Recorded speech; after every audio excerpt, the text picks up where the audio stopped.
among many others. The purpose for us is to be able to expand the ecosystem in ways that opportunities are accessible to all entrepreneurs, to all innovators across the country. So that's the first thing I wanted to mention. It's an opportunity for entrepreneurs, but equally an opportunity for organizations that are supporting startup to understand the kind of pipeline that we will have in terms of ideas that can be supported, can be nurtured, and become investable. Speaking about investment, also, funding for starting businesses is a challenge, but also even more critical is the funding for expanding businesses. So we see that as a critical aspect, and therefore working very closely with the Kigali Innovation City to accelerate the operationalization of the Rwanda Innovation Fund, which will provide a comprehensive support within the ecosystem, particularly on advanced stage companies that need to grow.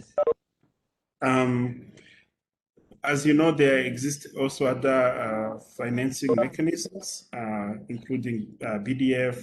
We also have the National Commission for Science and Technology. We have different other funds, such as the Rwanda Green Fund, that provides specific support to innovations within environment and climate. But we recognize the need to increase not only the number of funds that exist in the capacity, but also to diversify the level at which these opportunities exist, so that we have opportunities for early stage and then growth stage companies. So we want to also understand if some of the entrepreneurs have been through some of these processes, understanding what are the challenges still, and what are the ways that we can be supporting and unlocking opportunities there as well. We're also working with on a project with the World Bank, where the Ministry of ICT Innovation and RISA will be managing an innovation fund that I believe will add more to the ecosystem. The details of it are still under development. It's a 5-year-long project that we believe will also add more funding into the ecosystem.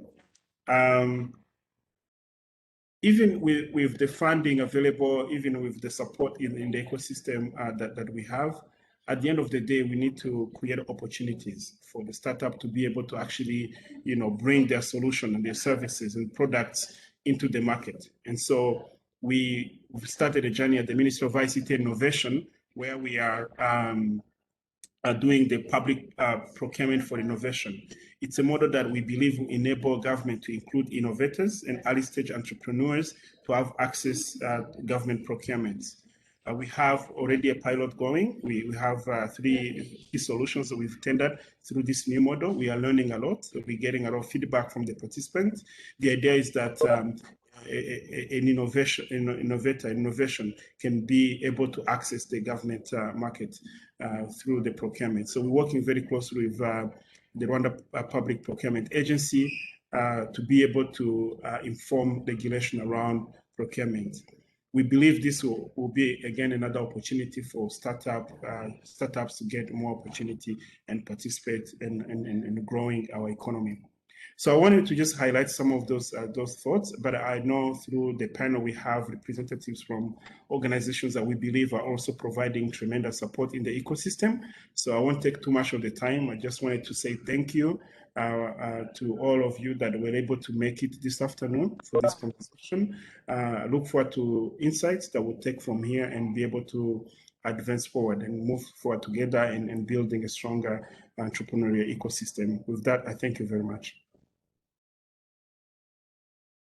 Thank you very much, PS, and thank you for giving us an overview of some of the work that the ministry and the government at large are accomplishing, are trying to work on in different areas. So with no further ado, I would like to welcome our panelists. So Liana, Aline, and Tita. Let me know if you're comfortable putting on your videos, and then we can start the conversation very shortly. Welcome all of you. Thank you. Yeah. Thank you, Esther. Great. So I briefly introduced you, but I think I'll just give you the floor and ask you to introduce each of your organization. I believe most entrepreneurs already know it, but what programs do you have within each of your institutions and more specifically around financing? And I would like to start with Liana. Sure. Thank you, Esther. And hi, everyone. It's my great pleasure to be here today on this great panel, having a very important conversation. So my name is Liana Zawamema, and I work with the Sigo Family Foundation, where over the past 5 years, I've been leading the foundation's investment and growth strategy in the Great Lakes region and Francophone Africa, as well as our regional innovation platform, which serves as a catalyst creating an environment for social entrepreneurs to amplify and grow their businesses and impact. So I cannot talk about the Siegel Family Foundation without starting with our founder, Barry Siegel, who is 87 years old, a little bit old, but very still proactive as a person, who is what we call a philanthropreneur today. He built his company himself from scratch, worked hard and made it successful, and believes that when given the right opportunities and support, visionary leaders and entrepreneurs can accomplish as much or even more. So the Siegel Family Foundation exists to break the multiple entry barriers for African entrepreneurs in 20 sub-Saharan Africa. Today, we support over 220 organizations, social enterprises across those countries, and we deploy philanthropic capital and invest in social enterprises developing innovative solutions to challenges existing around them and in the world. We do that in a holistic fashion way through what I like to call the 3 C's, capacity, capital, and community or connection. So capacity, we provide support which is very tailored and calibrated to the needs of entrepreneurs. Capital, we provide unrestricted and multi-year funding, patient capital, and impact investment to social entrepreneurs that we support and other organizations that we have in our portfolio. And the 3rd C is for community or connection, where we connect partners or the social enterprises that we support to a broader community of like-minded leaders, entrepreneurs, and most importantly, other funders and impact investors whom we encourage to fund and invest in African entrepreneurs and develop systems themselves that automatically do not eliminate them, which is unfortunately often the case. And sometimes we bring in progressive funders such as the Bosch or BMW Foundation through a co-creation of programs and services, all meant to continue supporting entrepreneurs. And platform we use are the Social Impact Incubator, which we run here in Rwanda and in other several countries in Africa, where we use the same model to support startups, and the African Visionary Fellowship, where we target social entrepreneurs who are at a growth and scale level. I'll pause here. Thank you, Diana. Now, Tita, do you want to also introduce Inhomoko? Yes, thank you so much. Very nice meeting you, Diana. I think it's the first time we actually get to speak or see each other. So, and Aline as well, and everybody on the listening, the audience. Thank you so much, PS, for these very interesting and thought-worthy remarks. Inhomoko has provided business advisory and training services to 27,000 micro, small, and medium enterprise in Rwanda since 2012. The primary industries we're in are, we've supported are retail, services, agriculture, and light manufacturing. We currently have a staff of over 100 people and offices in 8 districts, but we work with MSMEs, sorry, throughout the country. Have now opened in Kenya and are getting ready to open in Ethiopia. Our main objective is to help businesses grow. All of our services are centered on the core are centered on the core of business growth, financial management, operations, and like help people increase their operational efficiency and drive their sales. So the ultimate goal, of course, is job creation. And so that's what we help our businesses, or the businesses that go through our services, do. We also know that growth can be accelerated through investment of capital. At Inhomoco, we're able to break down the barriers to accessing capital by operating our own in-house debt fund. And so that's how we're able to provide advisory service. So all the businesses that go through our advisory services have the capacity or the ability to apply on our loans. Our investments are based on the projected cash flow and individual needs of each business. We're able to offer flexible repayment terms, including anywhere from 3 months to 3.5 years, varying grace periods at 10%. So yeah, we're able to give many loans without collaterals, without any collateral. And this, in the past 12 months, we've actually disbursed 1,000 loans, and we right now are looking at a repayment rate of about 97%. So it has been working really, really well for us, and yeah, we're very happy to be on this panel and to discuss access to finance. Thank you so much. Thank you, Tita. And now I would like to invite Aline. I think the Alan Jill Gray Foundation and specifically the Jasiri program is the newest program in town. So most people will not be familiar as the first two. So Aline, over to you. Thank you so much, Esther, and thanks so much for having me. I'm very pleased to join this conversation and excited to hear from everyone and the great work that we're all collectively doing to support entrepreneurs. My name is Aline Kanda. I'm the country director for the Alan and Jill Gray Philanthropy. And philanthropy was established last year. And we're really eager and keen to contributing to supporting, the entrepreneurship ecosystem and doing that in a meaningful way.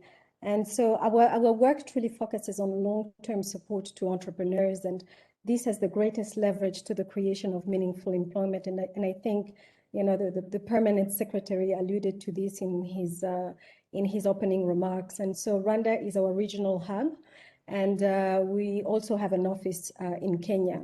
And like you said, Esther, our core program is called Jasiri, and this is a high impact entrepreneurship development program at 2 stages really of the entrepreneurial journey. So we have the Talent Investor Program, which is the program that we launched sometime in December.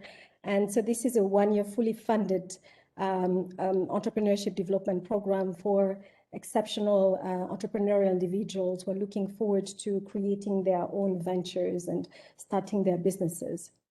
And so we recently completed the selection process for our very first cohort, and we've selected about 34 fellows from Kenya and Rwanda. And so through the program, really our commitment is to walk with these entrepreneurs, the entire journey really from ideation, from the validation of the ideas, prototyping, the testing, until the entry into the market. And while we do that, it's really to providing sort of as a holistic support through access to funding, access to a connection to mentors, business leaders, industry leaders, and really make sure that we have more of a long-term patient support to these entrepreneurs. And so through the Talent Investor Program, our fellows will first complete a pre-program. And so this is a program that equips them with essential competencies in navigating a startup environment. And we're partnering with the African Leadership University in doing that. And so they go through an online business and entrepreneurship program. Once they complete that program, they then join a residential intensive program for 3 months, through which they go through all these different stages from ideation to the prototyping of the ideas and the testing. And then after the residential program, they then go through the venture creation stage with a choice of either launching their businesses in Rwanda or in Kenya. And so we're promising ventures from the talent investor will then be able to progress through the accelerator after the 1 year, where they will receive additional, funding and support and individualized funding. Support depending on their specific areas or needs. So, the Jasiri program is truly sort of just a very comprehensive entrepreneurship development program. Again, very patient. We understand that the first few years in this sort of creation of their business ventures is when they need the most support, and that's our commitment to them, providing that level of support. And so in terms of the funding, we provide a monthly stipend to the entrepreneurs, which is equivalent to $1,000, providing support in covering some of their living expenses. And so in the validation stage, each co-founding team will receive about $3,000 budget for prototyping and testing. When they've passed that stage, we will provide a $7,000 grant towards the creation of their venture. And again, like I alluded to, at that stage, they'll be able to progress to the accelerator where, we'll take them to and help support in their next phase or next of their entrepreneurial journey. And so while Jasiri is our main program, but we also are looking forward to finding meaningful ways to supporting the entrepreneurial ecosystem. And so last year we partnered with the Ministry of ICT and Innovation through the Corona Action Rwanda, supporting exciting ventures that at that point were coming up with some solutions to help mitigate the effect of COVID. And so we're looking at potential areas that we could, continue to contribute and support just the, entrepreneurship ecosystem. So I'll pause here for now and eager to engage with everyone later on. Thanks, Esther. Thank you, Aline. Just staying with you, and here this is really for the kind of entrepreneurs that you're looking for, and especially for you that you're starting at an individual level. Who is an attractive individual, the talent you're looking for? What is the type of talent that would pass through the program or be eligible to apply? Or what is that recipe you're looking in an individual to come into the Jasiri program?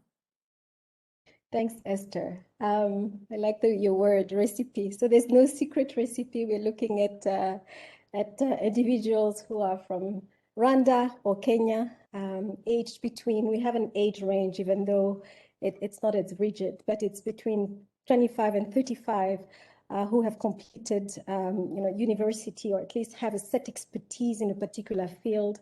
We're looking at individuals who are excited and committed to, starting this journey with us, and we're looking forward to launching their business.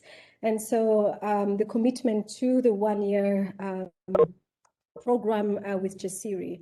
And so in our selection process, we have a number of assessments. So they go through an interview, they present, a business idea. And so we're looking at assessing some of our entrepreneurial competencies. And so it truly is that. And our entrepreneurs or our Jasiri fellows, some of them have had businesses in the past, might have failed, and are looking forward to this great fresh start with support. And we also have individuals who have been working and employed and are looking forward to just making this sort of transition to entrepreneurship. And so that's just in terms of the profile of who we have and or our ideal candidate.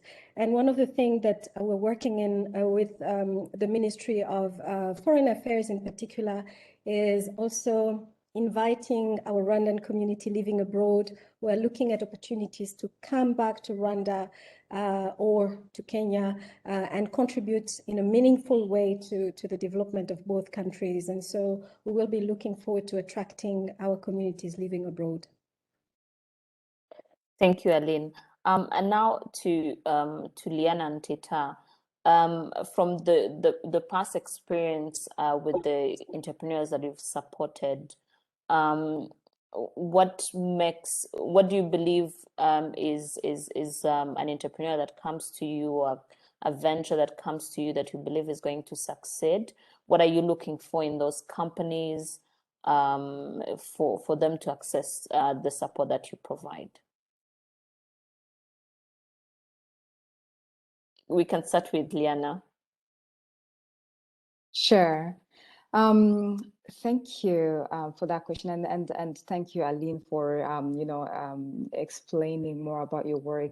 I know we've had this conversation a few times. It's always great to see how we're creating also opportunities for collaboration. Seeing some providing pipeline to others. We're looking at ways we can collaborate to with Jasiri. We collaborate with other ecosystem players like the 250 startups and others. And again, in the remarks of PS Eve, who said that some of the programs in Rwanda are also creating pipeline for people like ourselves who are taking in entrepreneurs who already have a proof of concept. So it's really great to see how we're creating that continuing value chain to all collectively supporting entrepreneurs to be successful. So to your question, definitely one of the things that is always very key and very important is the leader. The leader, I cannot repeat it enough, because everything revolves around the leader, the team that he brings on board, the commitment, the vision. Those are some of the key things that we look at when we are bringing in any new social entrepreneur. And just to clarify a little bit, we have a focus on social entrepreneurs, which are a hybrid sort of like a model where people are, yes, making profit, but also creating impact in different ways. And this from any sector, from tech or education or health or agriculture, we have a diversity of social entrepreneurs that we do support. But the key elements that I was mentioning, the leadership, the vision, the commitment, are very important for us. But also look at the business model, of course, and the growth opportunities.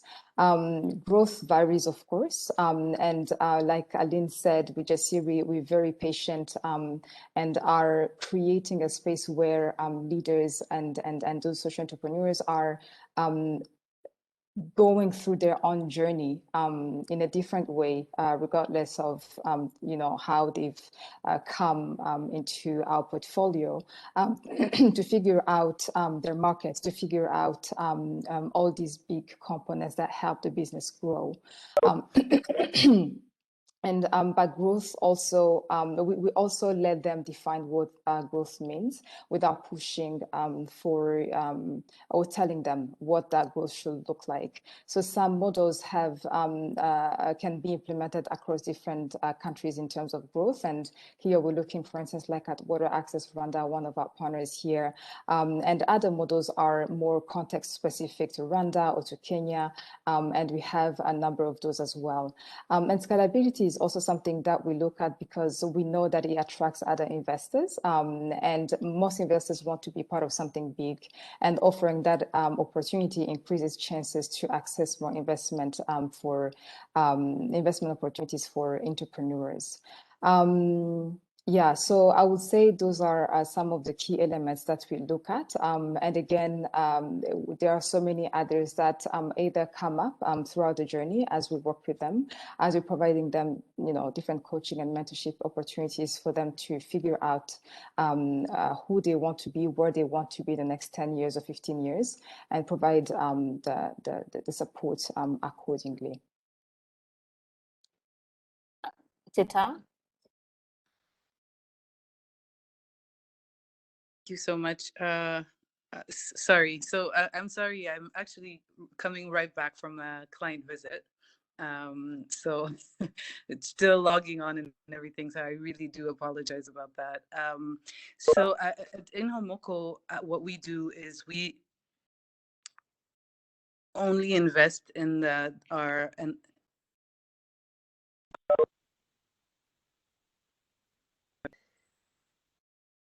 we only invest in the businesses that have gone through our services. So that way we know the business owner quite well, their character, their level of commitment, their key employees. We also know the business and the market. So that allows us to do a proper assessment and know where the strengths and the of each business, know the strengths and the gaps of each business before we actually go ahead and make an investment.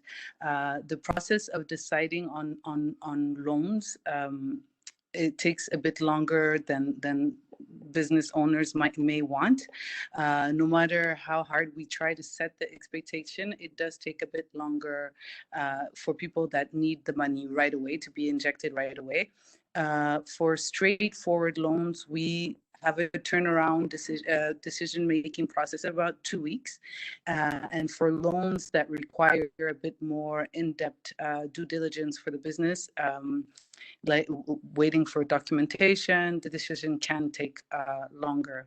So we try to be as communicative as possible with the businesses, and that we really do it through talking, because they're already partners and clients of ours. So it's really about communication with the businesses. So I hope that responds, and I'm gonna stop here for now. And Tata, just a quick then curious question. What is your usual ticket size for how much money do you usually provide in loans on average for each of your members? I wouldn't talk about averages, just because Inhomoko also works with in refugee camps. So we also do micro business lending, so that it can go from a very small ticket, but we do cap it at $50,000. That makes sense. Thank you. And Liliana, do you have an average investment that you do for the different entrepreneurs? Sure. So those who come through our social impact incubator have access to $10,000 at the end of the program. And again, it's a long-term engagement. It's not just about the one-year program, but it's also looking at as they graduate and they enter the alumni network, what does it mean for them? Because a different or a higher level of growth requires different types of support and also different types of money. And we look at those who are, the best performers join the portfolio directly, while we also continue to accompany others to get there.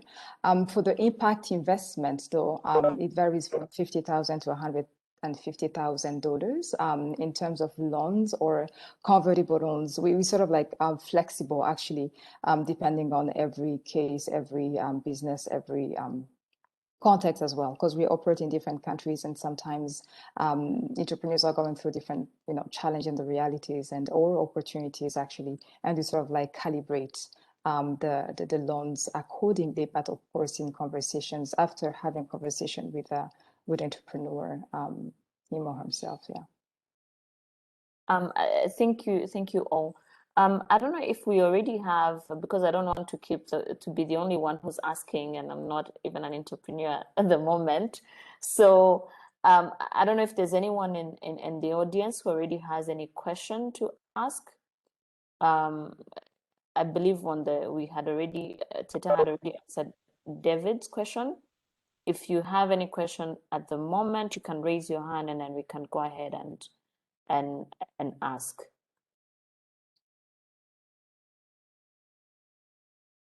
So while we wait for someone to raise their hand in case they have a question, I just wanted to hear from any of you really. What do you think is some of the untapped opportunities that entrepreneurs may not know or may not be really taking advantage of at the moment?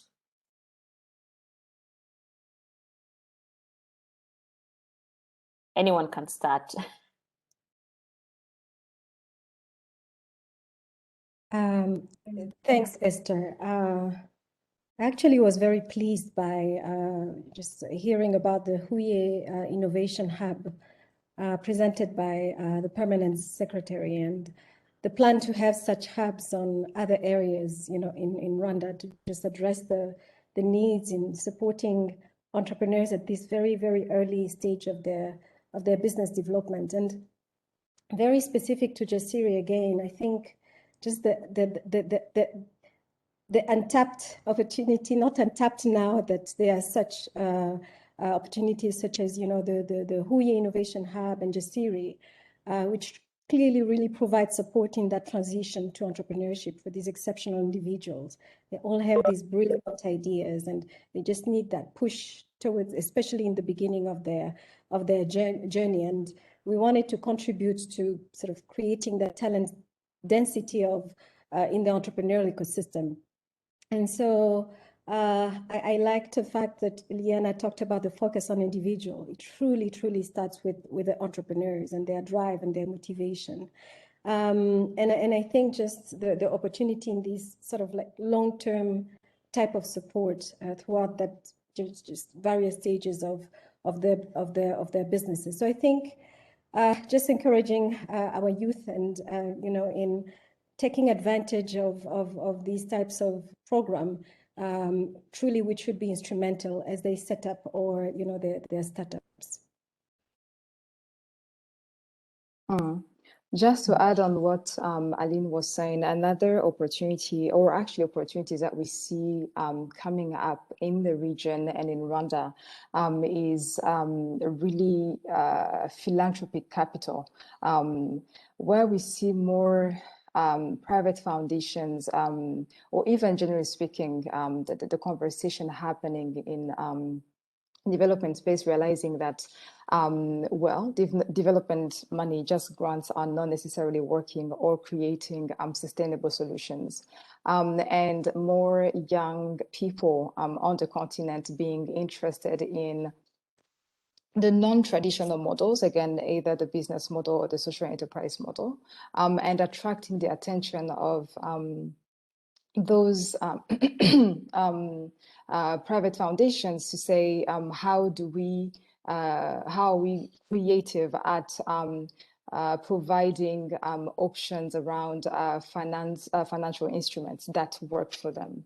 You will hear again, the BMW Foundation, the Siemens Foundation, and others actually more present in Kenya, but I believe they are also coming to Rwanda. We're working with some of them who are more open to not just provide the grants, but actually looking at what capital works for these social entrepreneurs that are emerging, and how can we continue supporting them. So that I think is an avenue where entrepreneurs can look into, as it is a way to also de-risk other commercial investments that are already present in most countries, and sometimes and often actually not friendly to startups and smaller social enterprises. That's another one that I would like to add. Thank you, Liana. Teta? Yeah, if I can jump in, I think Rwanda is a great place to do business and to be an investor. And I think the regulatory frameworks are clear and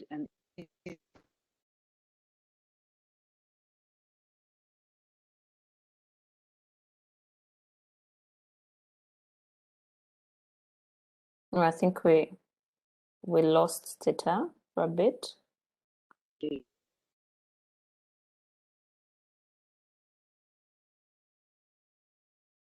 Clients that or SMEs that need financing over the, for example, our ticket of $50,000. I think that there's a huge opportunity there between the smaller businesses, and how do we bring a smaller business to a bigger ticket investment to get to a wider growth.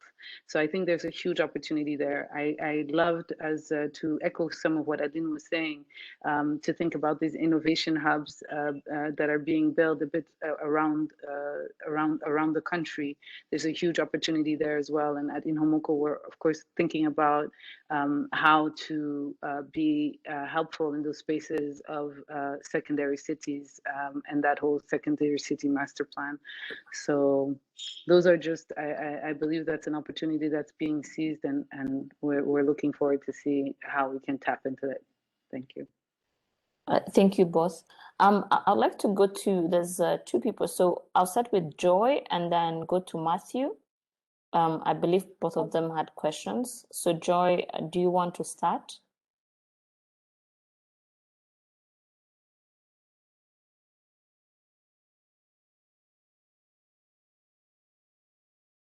If not, Matthew, please go ahead.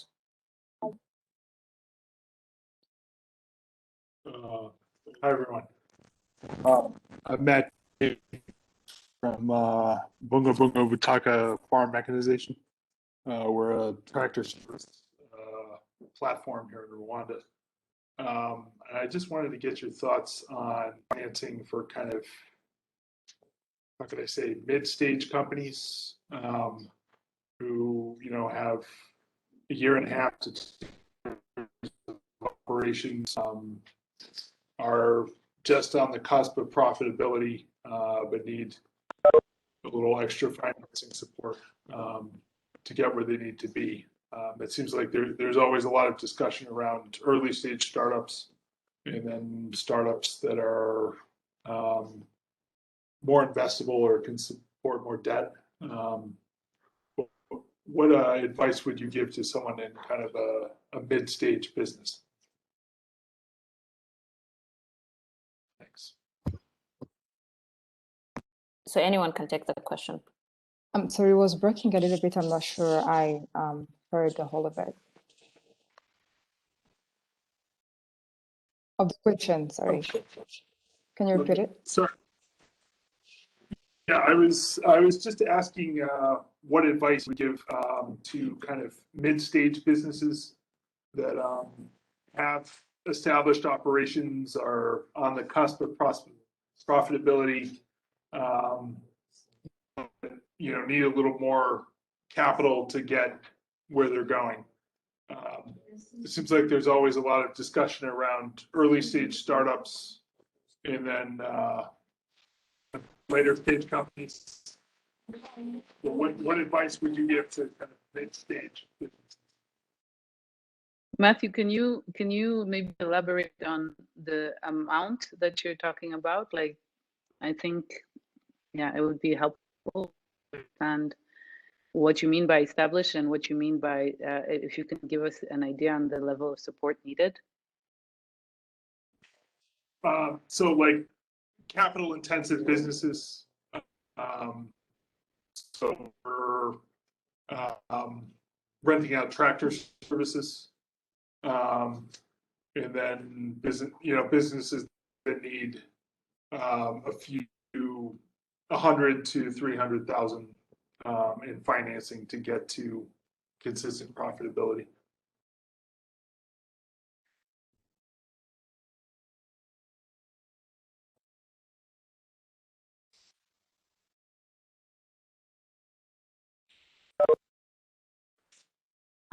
Does anyone want to take that? So around 300,000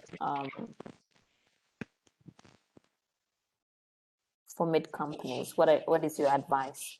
So Matthew, how long have you been established? A year and a half. Sorry, I think I lost you. A year and a half. So I Sorry, think that a for year sure. and a half. Yes. So we don't have that kind of ticket, but I think it would be interesting to see with RDB, with Rwanda Finance, with institutions that have the mandate to go and look for investment or bigger into companies that are a bit more intense capital using. Another thing that I would say is that your company is still fairly new, but you in investment.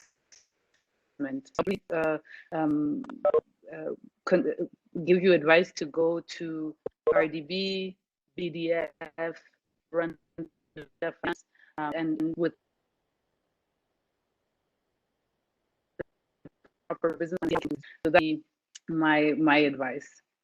I think asset leasing has a huge opportunity in Rwanda, and that you should, yeah, I think that it could be interesting for you to find out what they could do to give you support. So that would be my advice. On my end, what I will just add is, as I mentioned, we're always looking at not just the for-profit side, but also if there is any sort of like an impact, again, can, varies. This is something that we can look into and look at ways we can co-invest with other investors. For instance, if depending on the ticket, you talked about the 300,000. I don't think we have given that much so far, because we have really been focusing on the early stage, since this is an area that is in so many cases felt like too risky for any type of investors. It's often easier to raise $500,000 than actually like $50,000 or $100,000 for an entrepreneur. So that has been our focus, but definitely we can have a conversation later on for us to understand your business model and see if this is something we can come on board to or connect you to any other investor who will be a good fit that we have in our network.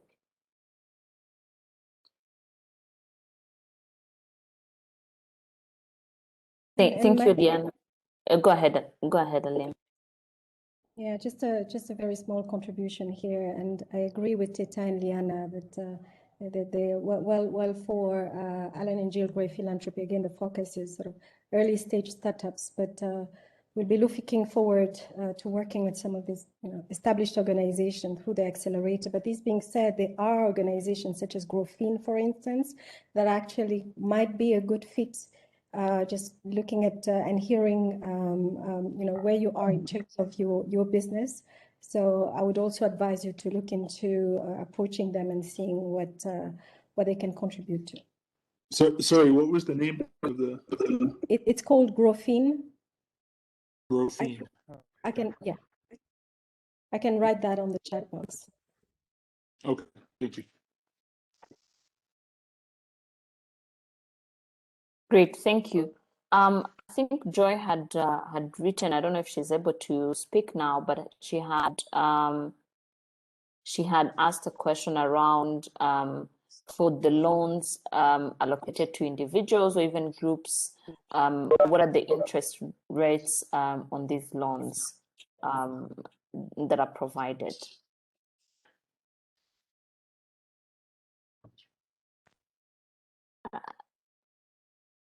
Go ahead, Liana.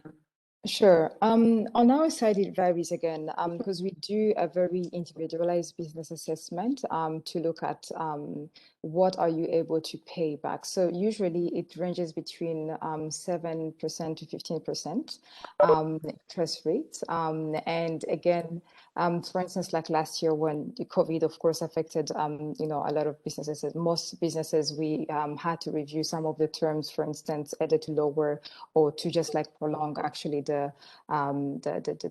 repayment plan. So it varies really, but I would say between 7% and 15%, and it's not given to individuals, but to I would say a company that we work with, and that comes, of course, with other capacity support that helps the business grow. Yeah.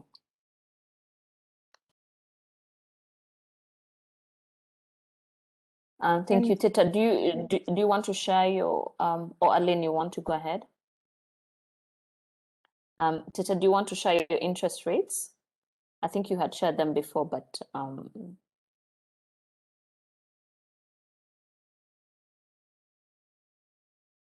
Sorry, 10%. Our interest rate are at 10%.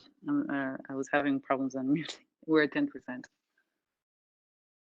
okay, thank you. So before we move on, David Ross, I don't know if you can you're able to hear us, but I think he had talked about this Rwanda Angel Investing Network that is that has recently been created. I don't know if you wanted to share more on that before we move on to other questions. Sure, happy to. Can you guys hear me and hopefully see me? Yes, David. Great. So Rwanda Angel Invest, and thank you for the opportunity, Esther, and thank you all to the panelists for some great contributions. And I'm already seeing some referrals happening, and so that's fantastic. And thank you for answering my question on the Nomoko program. So the Rwanda Angel Investing Network is very similar to other angel investing networks where we receive high growth company pitches, we review them, and we invest into them either as a group or as individuals. Typically, we're looking at opportunities that could be 20,000 USD all the way up to probably about 500,000 USD. Again, focusing on high growth opportunities that speaking to the Min ICT and Innovation Permanent Secretary are things that can be started here and then grow internationally and hopefully globally. So, so yeah, hopefully it gives a decent overview. Thank you. And I think they've recently created a LinkedIn page for the network itself. So I believe for any entrepreneur to just go on LinkedIn, it's the Rwanda Business.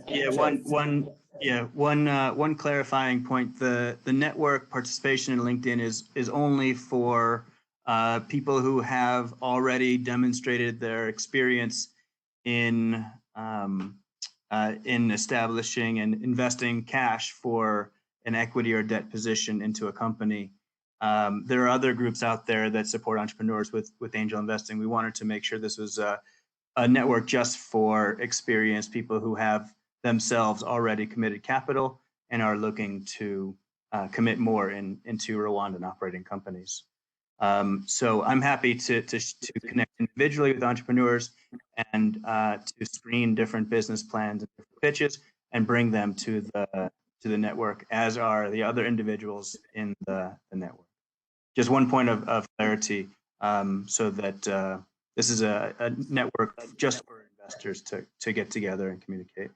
And then also we're very happy to work with policymakers as well as development partners to help design incentive programs to meet the gaps in the market and to incentivize other angel investors to bring capital and expertise and resources to Rwandan startups.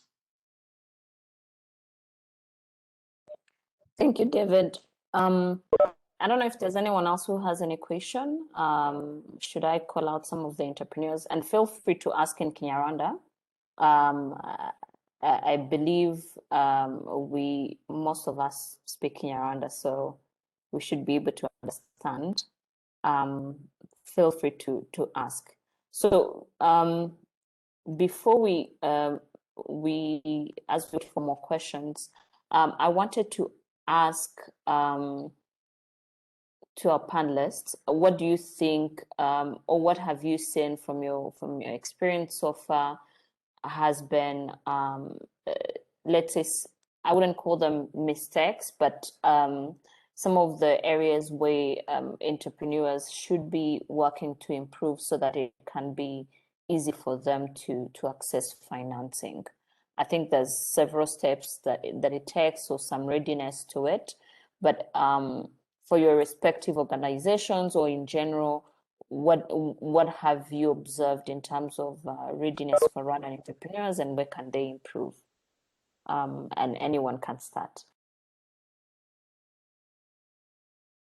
Sure, I can start on this one. One thing that we see in bigger markets, for instance, make them Nigerians or others, they don't wait to figure out everything before starting looking for or talking to different investors, even though it's not just about money, but just about advice. How do you start building trust and relationship with those people who will provide either advice or orient you to any other support you might need at that stage? And this is something that I would say entrepreneurs, for instance, here in Rwanda, sort of like don't always think about. And another thing that I could say is ideas and talents are not enough. Build a board that is knowledgeable and helps fundraise or bring in more money. This is something that we see companies led by foreign entrepreneurs do quite well, and actually help them get more successful. And sharing and talking about your ideas all the time with others to get free advice. Oftentimes entrepreneurs are worried someone would steal their idea. No, this is not true. No one will steal your idea and put in sweat and tears the way you do and succeed better than you. Share and be open to taking feedback, positive or negative. Yeah, it all contributes to the growth. And my last point, I think that I could think of is communicate honestly about challenges that you're going through to people who are supporting you, whether they're investors or other types of people who bring in different money, so that don't die alone. Seek for help. It's fine, and acknowledge the either mistakes or challenges that you're having to people who can help you actually get through it. Those are some of the things that came to my mind as you were asking the question. And I want to build on what, sorry. Go ahead, Adine. no, please go ahead, Tita. Gonna go after you. I thank you so much. I wanted to build on what Diana was saying. I think that the fastest way to actually access capital is to have customers and to demonstrate that you have a product or a service that people are willing to pay for. I think as soon as investors see that you have product or service that has a market, then you'll have better ease at finding somebody that wants to invest in your business. Another thing is finding investors that are the right fit, that align to your vision, and being sure of what you're willing to give up in exchange of investment. And last thing I think is to take advantage of organizations like Inhomoko and Siegel Foundation and innovation hubs. Inhomoko, what is great about us is that we actually offer below the rate debt, and we help you before you get a debt to build your business, to understand your finances, to understand your services, to better your products.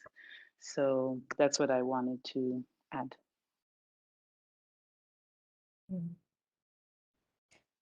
I think Liana and Tita, thanks so much for your great contributions. And in my humble opinion, given it is very early in our programs to sort of draw lessons learned from our fellows entrepreneurs. But I wanted to share three key things. One, someone once told us in one of the angel investing masterclass that entrepreneurs should run their business as if they're prepared to sell it. And with that, I mean running the business with everything in place and ready for investment, actually being investment ready.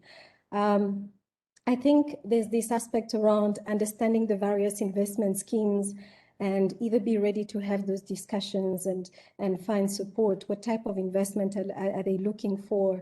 You know, are they looking for loans? Are they looking for loans, debt, equity, and really being able to negotiate? So it does take some amount of preparation, and I like what Liana said, and that comes with sort of being open to sharing and discussing and having that understanding, and that's my third point, on their sort of growth model, their revenue projection, which need to be realistic yet ambitious, and which, you know, is quite a balance that sometimes is tricky for many. So just wanted to contribute that. Thank you. Thank you, all of you. So I wanted to just call out a few of the entrepreneurs in here. There's someone here called 3D Quality Services. I don't know if there's anything that you'd want to share. Please feel free. Kinyarwanda, English, anything will be okay. Do you want to share your services and how you're approaching financing? Hello, thank you, Esther. I'm the founder and the owner of 3D Quality Services. I'm called Jen Malikani. 3D Quality Services is a company established in Rwanda since 2015 with the mission to provide outsourced service in monitoring and evaluation in the country and across the region. In addition, since the COVID-19, I add a solution to the monitoring and evaluation outsourced service and provide digital solutions to some organizations. These include project management applications, including starting from planning, executing human resource and logistics. I have different partners. I'm not developing. I don't have a team of developers. I have a team with whom I've partnered from Mali, which is called FAMIB Group. They have already designed and application, which they are now scaling across the continent. And so far, I don't work with any loan. That's why I was interested to participate in this session and hear different options available in Rwanda. In my philosophy, you know, I offer services, and definitely what I need for as a capital investment is just, you know, the payment for the operation. And when I start alone as a founder, but as the main consultant. And when I have some opportunities, I partner with, you know, outsourced consultant, which I could pay according to the fund I'm getting from the services I'm getting.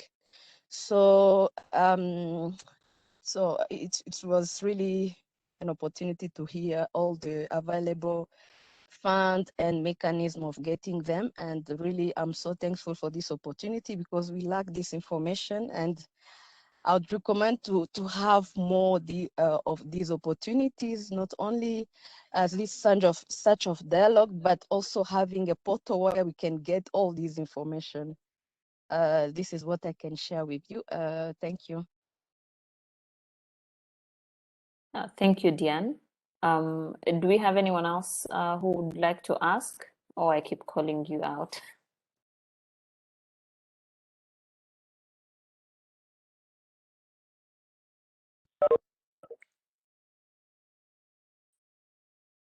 Okay, Emery, do you have anything you can share with us?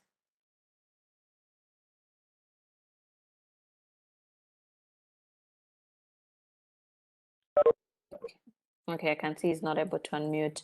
But just coming back, another question that I want to ask our panelist. is really on, so we've talked about how the entrepreneur can prepare themselves, but in terms of investment, what do you think, what is your overall overview of the Rwandan, how Rwandans access financing? Is there any type of investment that is missing that we should probably be, and how we should be thinking about attracting such investments in the country? Any sort of those vehicles that we could be thinking about really bringing into the market. It might be either, let's say for the companies that you've already invested in, what is their follow-on capital raising journey? How does that journey look like after you've invested in them? So I would like to hear from your point of view, in terms of access to financing, what are the different, I would say, areas where it's a bit of a hurdle for entrepreneurs to raise money, but also what other investment opportunities that may be missing in the market today. And anyone can start.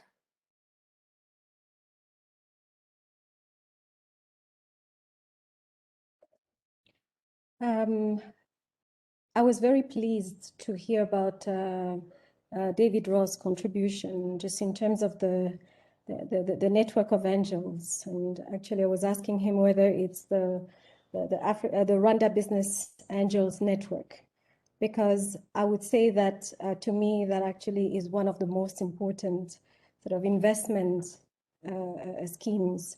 And I believe just seeing these types of networks being created, and with another one called the Guardian Angels, and so the opportunities that these would provide for early stage startups. And so really looking forward to encouraging these networks, understanding of the opportunities that these would have for entrepreneurs.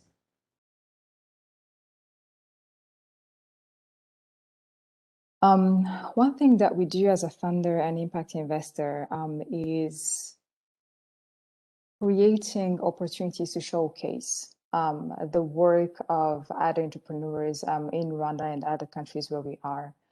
Just because we realize that there are so many networks and platforms that entrepreneurs don't necessarily have either access to or informed about, yet they could qualify for those platforms. So not only do we do the funding whenever we can, but it's also understanding that how do we share opportunities and how do we break those barriers for them to be part of conversations that can unlock those opportunities, financing opportunities for them. That's one thing that I was thinking that I wanted to share. Another thing is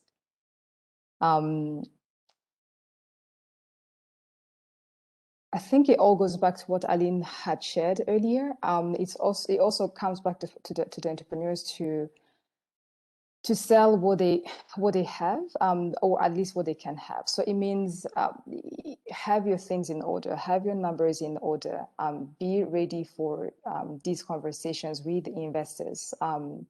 Oftentimes we meet entrepreneurs who are like, oh, we want investments, we want all that, but then as you unpack, sometimes they don't know what they want, at what stage to actually get where they need to go. How to talk to entrepreneurs who've been there, to understand the journey and to learn from them is also one way to look at it, so that they yes, have those conversations, but also understand what they need to do internally to actually be able to absorb those money and eventually attract more investments. I think I had a third point. I just skipped my mind. I can come back to it if Teta wants to go first once it's back. Thank you, Liana. And yeah, I think you're completely right. Around, I think, one of the common pitfalls is the expectation that entrepreneurs have that investments will necessarily solve their problem.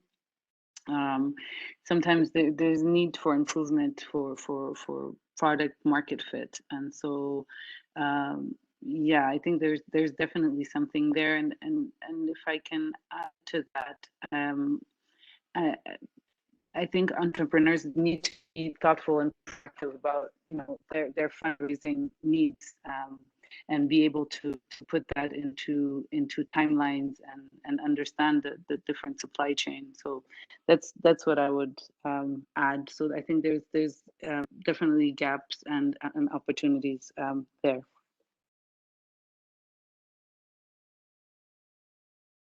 Lena, if the third point hasn't come back, hasn't.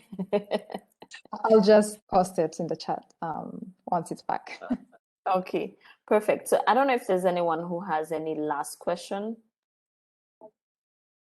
Yes, Joy, please go ahead.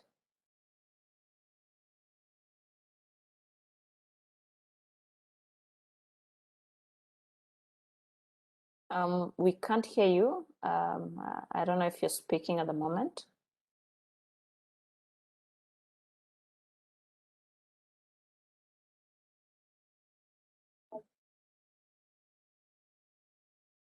And then, okay, so Joy, we can't hear you, but Fred Jr., if you want to ask any question, please go ahead.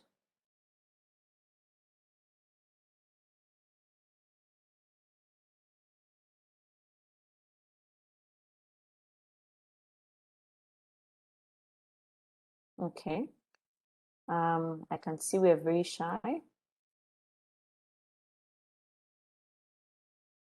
Bern, I see you've raised your hand.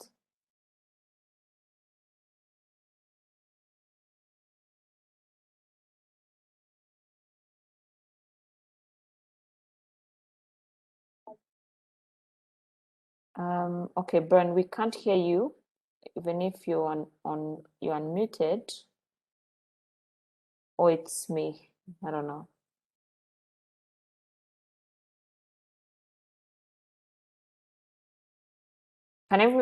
Bern, are you? If you're talking, we cannot hear you. So let me go to Nyomutawazi for his question. Thank you, Esther, for giving me the opportunity to ask my question. It's a small one for Liana. I'm Germain from Minicom. So I wanted to know more about this social impact incubator, the structure of it, and how entrepreneurs can access it. Thank you. Sure, Germain, thank you.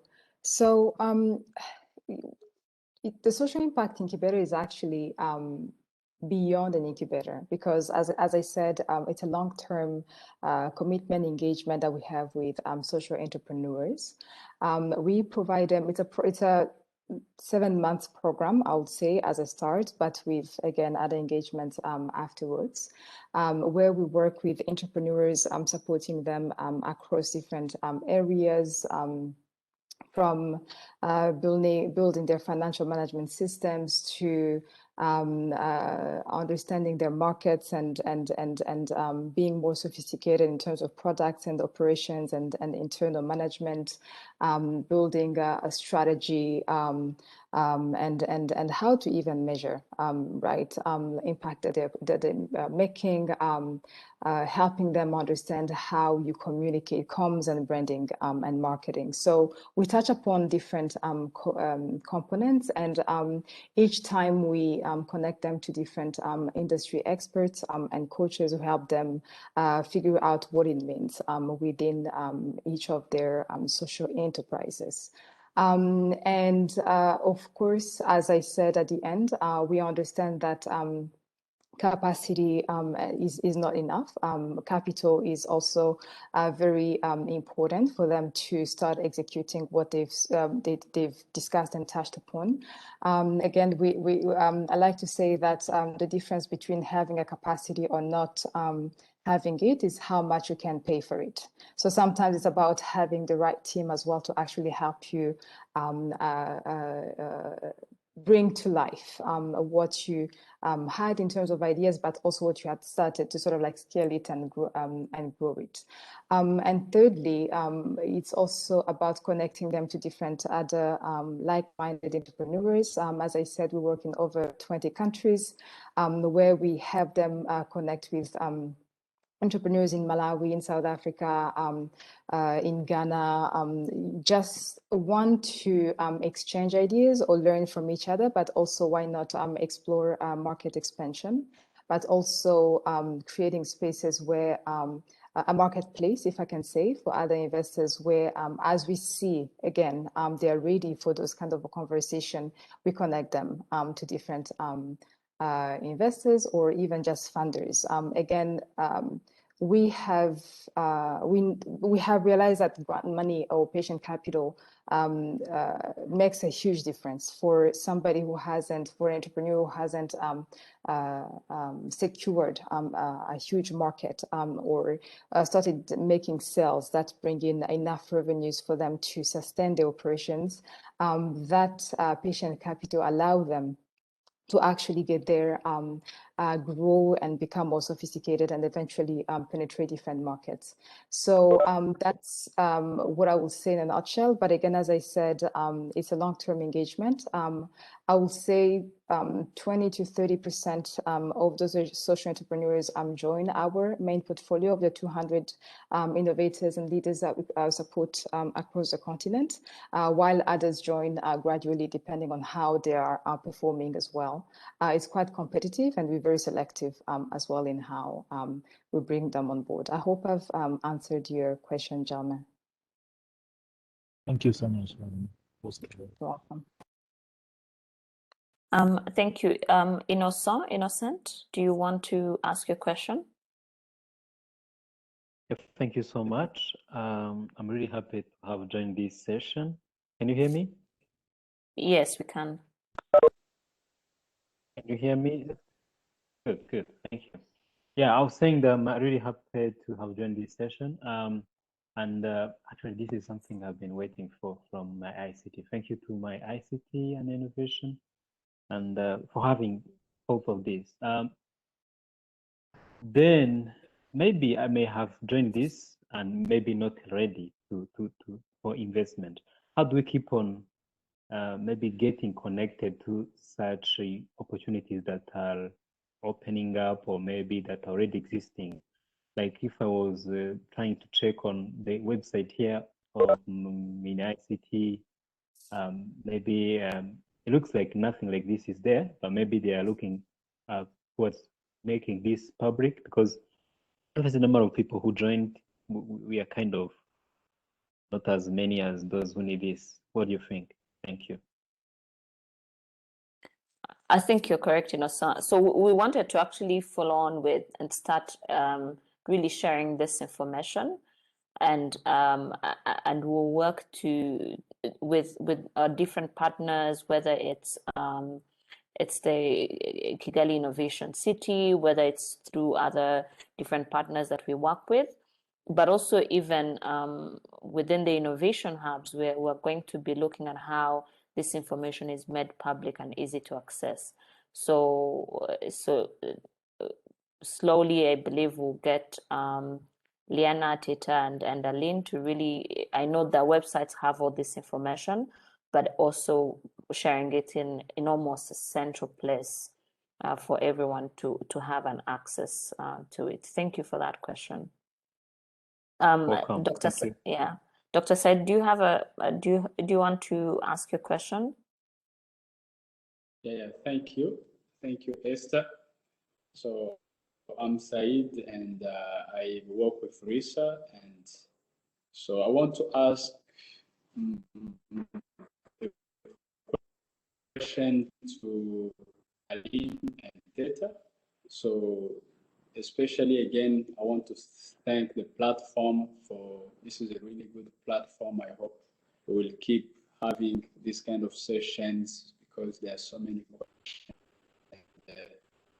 At least this will help us, at least to at the ecosystem level. So my question is, so this is just along the pipeline. And this is mostly at the transition level where an early stage startup is now trying to think how to expand and grow.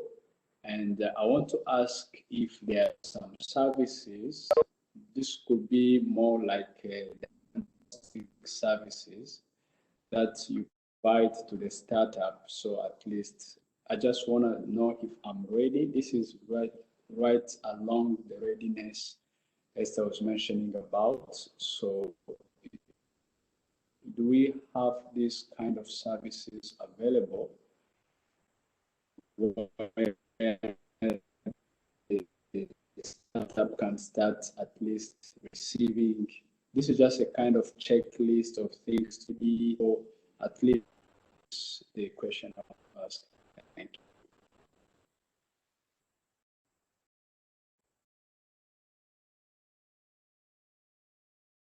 Thank you, Dr. Said. So I just want to make sure that I understand your question properly. At Inhamoko, how we proceed is that the first step is that we do an assessment of the business to understand the needs. We do have an ideation program as well, but let's say that you're a startup that you've already started. We go through an assessment and then we offer help and services through financial management, operations, sales, marketing, revenue strategies. So we do help the business through the assessment to identify the needs of the services that we can provide. So I don't know if that answers your question. Yeah, I think it is partly. I just want to know if are you taking those that are already within your program, or do you have a certain, let's say, intakes or application period?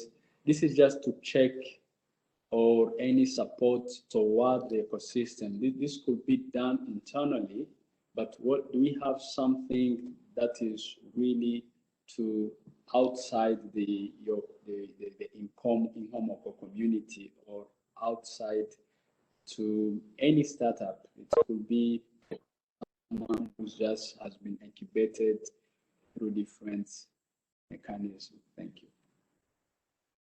So before I let Aline jump in, it is offered to everyone. Of course, when there are competitions with partners that we run, then there are deadlines and timelines to be able to. So we've just finalized the Bikau Urumuri intake, but we have those institutional partners with who we work with, and then you can just come in as a small business, and we offer services. Maximum for our full package is about 600,000 Rwandan francs that you can pay in installments, and you can come at any time. You can come tomorrow. And we would love to start working with any business. And again, we work with micro MSMEs all throughout Rwanda and now Kenya, and soon opening in Ethiopia. So please tell people if they're looking for the services, we're always ready to greet them and welcome them. Sorry, Aline, over. Thank you, Teta. And Said, in addition to, similar to Ingomoko, through our accelerator, we will not only support promising ventures from the talent investor, but also existing businesses, high growth businesses that are looking forward to grow and scale. And so we'll be offering individualized support, really looking at initially conducting an assessment and understanding what are their respective needs. And so it is going to be highly competitive with a limited number of companies that we support on an annual basis, about 20 per year. But that's the program. And so again, we are planning to launch the accelerator later this year, and we'll be publicly communicating this the accelerator at that point. Thank you both. So Bern had asked a question around how do you create interlinkages across the region, and more specifically around market access and mentorship. So and also what kind of startups, vintages of startups are you looking at? Do I assume that vintages is more of which sectors that these startups are operating in? So Liana, I don't know if we can start with you on this mentorship and interlinkages across the region. Sure. No, that's a really great question, and thanks for asking it. So one of the things that we do, you know, entrepreneurs don't work in isolation. They work in an ecosystem that has, yes, other business development support, but also understanding that engaging government institutions to sort of like help or contribute as they create legal frameworks that create a conducive environment for those entrepreneurs to create stronger businesses, something that we definitely do, and in every country where we are, just to make sure that we are also looking at it from a holistic perspective, a 360 degree. For entrepreneurs, we see that potential for growth and who are interested in being in countries where we have teams. Definitely, sometimes it's about connecting them to other entrepreneurs in the same markets in that country that the entrepreneur would like to expand to, so that they look at the feasibility eventually. So we provide intel, we provide them connections in those countries where we have teams to help them in that sort of like growth expansion, either exploration or if it's ready actually to happen. And in terms of mentorship, I think one thing that we've learned since last year is leveraging technology to actually connecting from anywhere in the world. And the case is today, as we're having conversation with people all probably working from homes and office and all. So we deploy experts from Kenya, from Malawi, from Tanzania to support entrepreneurs in Rwanda, in Burundi, in Congo, where we actually, the social impact incubator is serving the Great Lakes region, as I was saying. So the mentorship comes from different experts and mentors who have the right talent and expertise that they are looking for, and making sure that they are helping them to think through the different pieces that they are trying to build or develop as entrepreneurs. So that's what I would say, one way we would do it.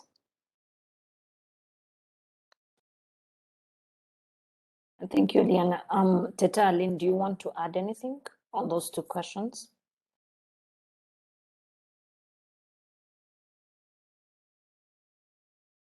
Yes, happy to. To Bern's question, we are sector agnostic, and really through the accelerator and even the talent investor, we will be supporting. Really, it comes to the business itself and the potential that it has. So that's one. And then in terms of our initial approach as a philanthropy would be that we'll be working with entrepreneurs from Kenya and Rwanda, understanding that in terms of the holistic support and the office that we have in both countries will be able to provide that, you know, connection to mentor, that sort of support, individualized support to the entrepreneurs. And so as our plan to expand to other countries, with potentially Ethiopia being a third one. And so again, as we expand to other countries, being able to also have that those networks within those countries being made accessible to the entrepreneurs. And there was a question around mentorship. I liked what Liana talked about. Again, in a sort of virtual era, we look forward to one, connecting our entrepreneurs with local Rwandan mentors, but also mentors, you know, within the East African community and Africa writ large. There truly isn't any limitation as to geographic location, and really wanting to make sure that it really comes from the more intentional structuring of the mentorship program and their contribution to the entrepreneurs in the different journey of and progression of their business development.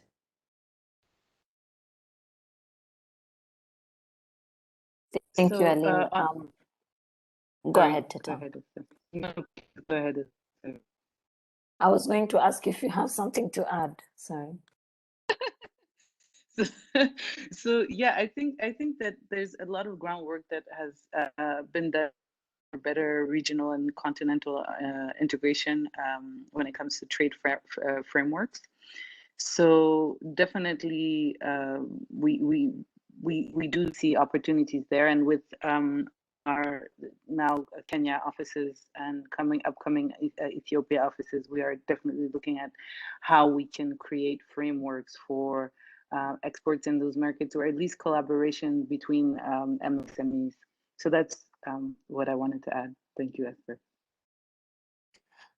Thank you all. So before we actually go to closing, I wanted to ask Dr. Said, because I think we've touched on the innovation hubs that are being opened in secondary cities, to just give us a brief overview of where we are today and what we can look forward to, because I think either for entrepreneurs here, this would be an opportunity to expand to those secondary cities, but also even for the different programs, how would we support innovators in those hubs that are not in Kigali? Thank you, Esther. So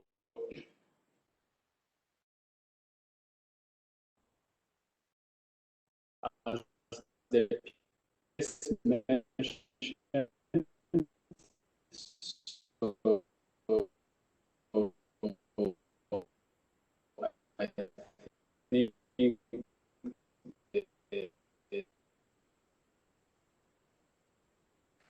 You're breaking a bit. Probably remove the video and then we see if the audio improves. journey where we want to see at least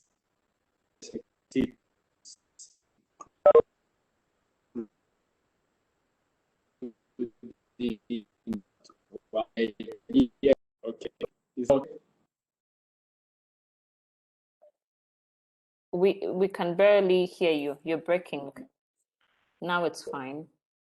Yeah, sorry. So I was just saying that the idea or this is the ministry and there is an action plan to have at least spaces, which is like the prerequisite, but not only the spaces, also see how we can start forming communities around these spaces. So, and this is across all the secondary city. So we just started with Huye, where we have a number of other spaces at the university, at the IPRC. So we are trying, at this stage, we are rolling out first a Fab Lab, but also to have a space where we can have ideation program and other services around business readiness and market readiness, at least just to make sure that all the at least at the early stage level, we are offering opportunity where junior or young innovators have or come and meet, so that, and from there, they can even start forming ideas. And on top of that, we'll be just supporting them to at least get all those necessary steps that you have been mentioning. But at this level, we'll be only limiting at supporting the early stage phases. And this is really a good opportunity for us, especially when they will be graduating, or because that is when they start thinking at expanding and growing. And this is the kind of partnership, and so you can just see this as a one-stop center at the district level, where most of the the innovation and entrepreneurial services be offered. And in case you really, we can still see what kind of unity they have in case they want to expand or even reach to the level. So in brief, that is what we are doing. And hopefully, let's say beginning or mid, maybe by this time in 2022, we may have already covered most of the 6 secondary cities. Thank you. Thank you, Dr. Said. So now as we close, as we go to closing, I'd like to give a chance to everyone to see if no one, there's no one who has a final question to ask.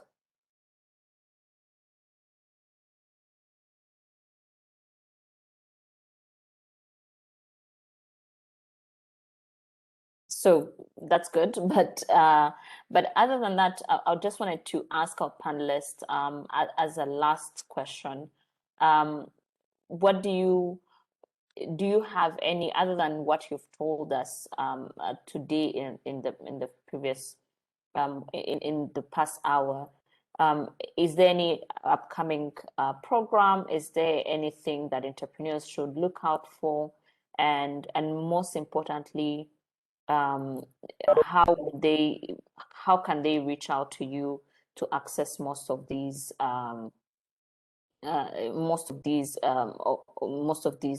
support system and investment, especially these financing services, especially? Tita, can we start with you?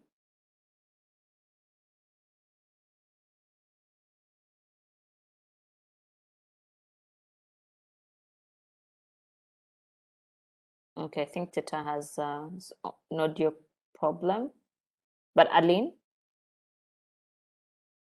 Thanks so much, Esther. So we are soon starting opening up applications for the second cohort of our talent investor program, and so encouraging anyone interested in joining the program towards the end of this year to please apply. I will be sharing on the chat box link to our website for whoever would like to visit and learn more about our programs. And Esther, there was a third point that you made. What am I missing? How can they reach out to you? How can they reach out to you, Ruby? Okay, thank you. So I will share on the chat box my email as well as a link to the website, and inviting everyone interested to apply for our Talent Investor program, and then later this year, our Accelerator program. And just to, wanted to thank everyone for the great conversations that we've had today, and Liana and Tita for sharing of their work as well. Also thanking the Ministry of ICT and Innovation and the PS for initiating this conversation. So looking forward to many more conversations of this sort. Thank you. Sorry, Thank yes, you, I was. You were on, okay, now you're back. I'm so sorry, I was experimenting a bit of issues unmuting. But I want to echo what Liana said. Very grateful for being invited to participate in this conversation, and I learned a lot today. As mentioned in my response to Dr. Said, we are very much open to intaking new customers, new clients, new partners. I will also share my email and our website on the chat group. And we are located in the Fairview building. You can always also drop by. Yeah, so thank you so much for this conversation. Thank you, Tita. Liana? Yeah, echoing Aline and Tita, it was a pleasure being part of this panel and enjoyed the conversations we had. And thanks to the Ministry of ICT and Innovation for organizing these conversations. As you said earlier, Esther, we hope this is one of the many to come. And to your question, with the Social Impact Incubator, we take in a new cohort every year, and we should have calls for application by end of this year for the next cohort. So we're hoping that we will have some of the entrepreneurs present today to participate. But also we are already collaborating with the Bosch Foundation, which is one of the largest foundations in Germany, interested in investing innovation in Africa, and we are looking at collaborating with them to actually making it even bigger. So this is something to expect next year, but also beyond the SII, we're also looking at having social enterprises that are I would say past that level of, first support that we provide, who actually come straight for the impact investments, and we do an assessment and a conversation, and usually the process is quite fast. So we're looking forward to having more of those as well. Contacting us, or I will share my contact information in the chat box as well, and a link to our website. But yeah, thank you. It was really a pleasure being here, and yeah, thank you. Thank you so much. Thank you, Liana, Tita, and Aline, for really accepting our invitation. And I also like to thank the Permanent Secretary who has graced this conversation earlier. And really, I think this is a very interesting conversation, and we hope that as a ministry, we can be able to link everyone, really make opportunities discoverable, but also learn together and grow the ecosystem together. So we'll continue having this conversation, and next time we'll probably have now entrepreneurs talking about their journeys and how and providing more insights on how that journey looks like, so we can have that conversation next time when we meet. So thank you once again, and have a good evening.